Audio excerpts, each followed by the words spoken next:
Chapter 60. The Saints leave Nauvoo, September 1845 through September 1846. After the death of Joseph Smith, the mobs thought the church would go away, but it remained strong under the leadership of the apostles, and Nauvoo continued to grow. This caused the mobs to try even harder to destroy the church and drive out the saints. The mobs printed lies about them in newspapers. The governor of Illinois would not stop the mobs. The saints soon realized that they would not have peace unless they left Nauvoo. The governor suggested they move far away to the west, where they would be away from their enemies and could set up their own government. Finally, the saints agreed to leave, but they needed time to get ready. The saints needed to get food and clothes for the journey. They also needed to make wagons, buy oxen and other animals, and sell their homes. The saints worked hard to get ready to leave Nauvoo.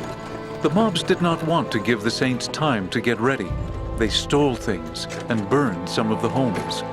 The saints planned to leave in April 1846, but the threats from their enemies caused them to begin leaving in February, when it was very cold. The saints put their things in wagons. Then they drove the wagons onto flatboats and went across the Mississippi River. About 2 weeks after the first saints left Nauvoo, it got so cold that the river froze over. Some of the saints drove their wagons across the river on the ice. The saints camped by the river for a few days. Some of them did not have enough clothes and were very cold. Some of them did not have enough food. Those who had enough food and clothes shared with others. Soon the saints moved and made another camp.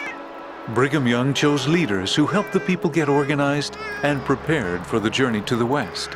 The saints who were traveling to the west were called pioneers. In March 1846, the pioneers began traveling west across Iowa. Their progress was slow because of bad weather, bad trails, and other problems. Brigham Young sent men ahead to find good places for other camps. These men cut trees and made log cabins. They also planted crops and built bridges across streams. They made it easier for the pioneers to travel. In June 1846, about 4 months after leaving Nauvoo, the first group of pioneers made it all the way across Iowa to the Missouri River. They stopped at a place called Council Bluffs and built a ferry boat for crossing the river. Other saints soon came to join them. While many saints had left Nauvoo in February 1846, many others stayed behind for a little longer. Some of them had been assigned to finish the temple. Others tried to sell some of the property. By September, most of the saints had left the city. As the saints left Nauvoo, they looked back across the river and saw their beautiful city with the temple on the hill. They were sad to leave, but they were happy they had finished the temple of the Lord. Many of the saints who left Nauvoo in the later months were too sick, poor, or unprepared to travel. Hundreds of them were scattered along the banks of the river and had little shelter or food. But the Lord helped them by sending flocks of small birds called quail, which the saints were able to catch and eat. When Brigham Young heard of the troubles of these saints, he sent some men to rescue them. These men saved them from starvation and helped them travel to Council Bluffs and other places in Iowa where the saints were camped.